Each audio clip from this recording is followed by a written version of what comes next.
नमस्कार, मैं मुरली मनोहर गोस्वामी आप सभी का डिजिट क्लासेज में स्वागत करता हूँ, अभिनंदन करता हूँ।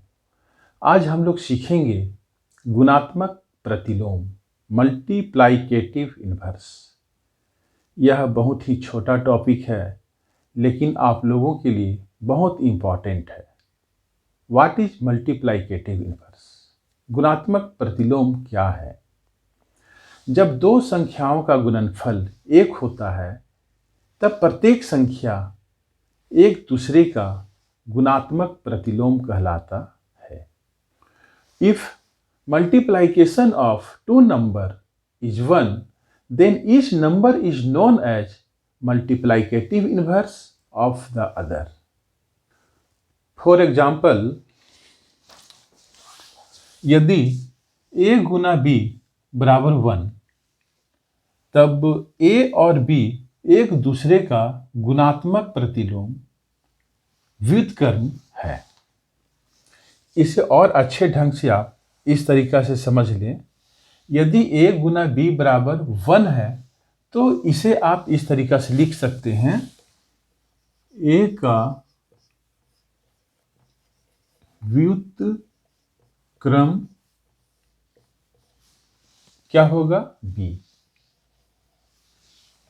और b का व्युत्क्रम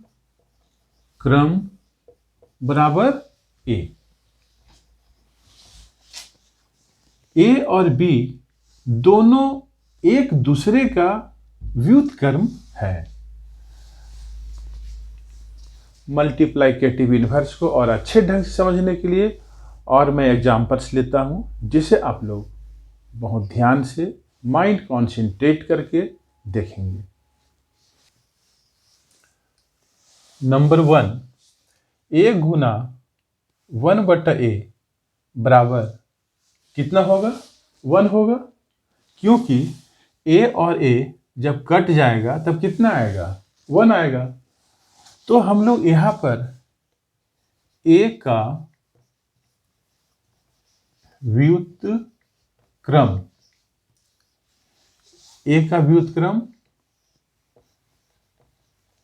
रेसिप्रोकल क्या होगा?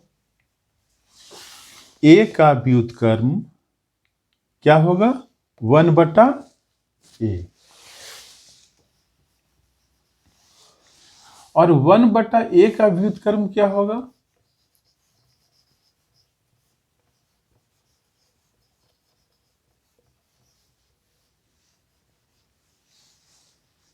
a।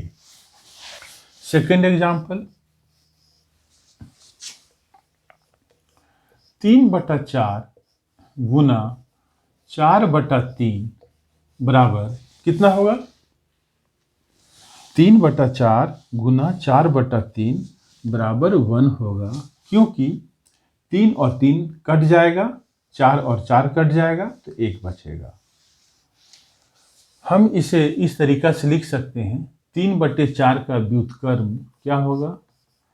3/4 का व्युत्क्रम बराबर, तो चूंकि 3/4 और 4/3 को हम लोग गुना करते हैं तब 1 आ रहा है, अर्थात 3/4 का व्युत्क्रम 4/3 होगा, और 4/3 का व्युत्क्रम क्या होगा? 4/3 का व्युत्क्रम क्या होगा? 3/4। एग्जाम्पल 3, -2 गुना 1/-2 बराबर कितना होगा? -2 और -2 कट जाता है तो 1 आता है। और गुणात्मक प्रतिलोम का परिभाषा है, जब दो संख्याओं का गुणनफल एक हो तो प्रत्येक संख्या एक दूसरे का गुणात्मक प्रतिलोम व्युत्क्रम कहलाता है। तो यहाँ पर -2 और 1/-2 को जब हम लोग गुना कर रहे हैं तो कितना आ रहा है 1। इसका मतलब ये हुआ कि -2 का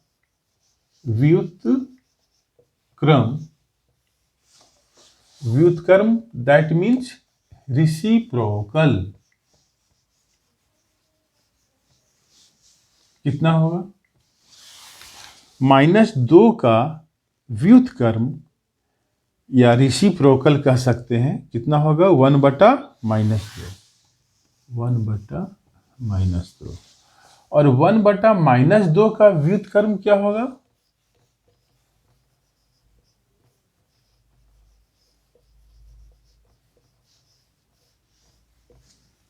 -2। अब यदि आप लोगों से शॉर्ट में कोई पूछे कि 5 का व्युत्क्रम क्या होगा, तब आप सीधे बतलाएंगे 1/5। 5 का व्युत्क्रम बराबर 1/5। यदि कोई पूछे कि 1/5 का व्युत्क्रम बराबर क्या होगा, तो 5 होगा। 1/7 का व्युत्क्रम क्या होगा? आप लोग बतलाइए थोड़ा। 1/7 का व्युत्क्रम क्या होगा? जिसका भी व्युत्क्रम निकालना हो उसे आप इस तरीका से लिख सकते हैं शॉर्टकट में 1/7। दैट मीन्स क्या होगा? यहाँ ऊपर में 1 है, 1 को डिवाइड करना है 1/7 से। 1 भाग से जब गुना होगा तब 7 ऊपर चला जाएगा और 1 नीचे।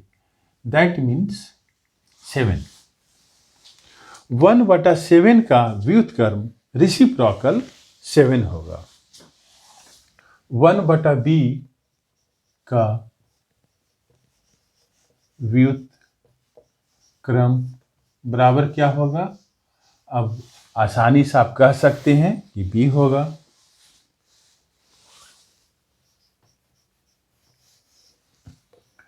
3.1/2 का व्युत्क्रम क्या होगा? 3.1/2 का व्युत्क्रम क्या होगा? तो 3 दूना 6 और 1 7/2। पूर्णांक को तोड़ने के बाद आ रहा है 3 दूना 6 और 1 7/2। तो आप 3.1/2 का व्युत्क्रम लिखेंगे 1/3 दूना 6 और 1 7/2। और यह उलट जाएगा तब क्या होगा? 2/7। a का व्युत्क्रम क्या होगा? अभी मैंने पूर्व के एग्जाम्पल्स में आप लोगों को बतलाया है a का व्युत्क्रम 1/a। 1/a को हम लोग लिख सकते हैं a इनवर्स a का पावर -1। a का पावर -1 को हम लोग पढ़ते हैं a इनवर्स। कैसे आया?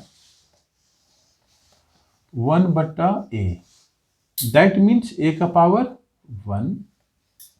और जब यह ऊपर जाएगा तब चूंकि a का पावर 1 प्लस में है, ऊपर जब जाएगा तो क्या हो जाएगा? -1 में। इसलिए हम लोग लिख सकते हैं 1/a बराबर a का power -1। That means a inverse. a का व्युत्क्रम a इनवर्स। हो सकता है कभी क्वेश्चन को ट्विस्ट करने के लिए इस तरीका से क्वेश्चन पूछ दे, तो आप लोग उसे आसानी से बना लेंगे। एग्जाम्पल 10 पर ध्यान दें। a इनवर्स का व्युत्क्रम बराबर क्या होगा? 1/a inverse. इसे आप कैसे लिखेंगे? a इनवर्स को जब आप ऊपर ले जाएंगे तो a का पावर 1 हो जाएगा, माइनस का उल्टा प्लस, और a का पावर 1 दैट मीन्स a। इस प्रकार a इन्वर्स का व्युत्क्रम रेसिप्रोकल a होगा और a का रेसिप्रोकल a इन्वर्स होगा। मैं आशा करता हूं कि आप लोग मल्टीप्लिकेटिव इन्वर्स को, गुणात्मक प्रतिलोम को अच्छे ढंग से समझ गए होंगे। आप सभी छात्र छात्राओं एवं दोस्तों को वीडियो देखने के लिए मैनी थैंक्स। जय हिंद।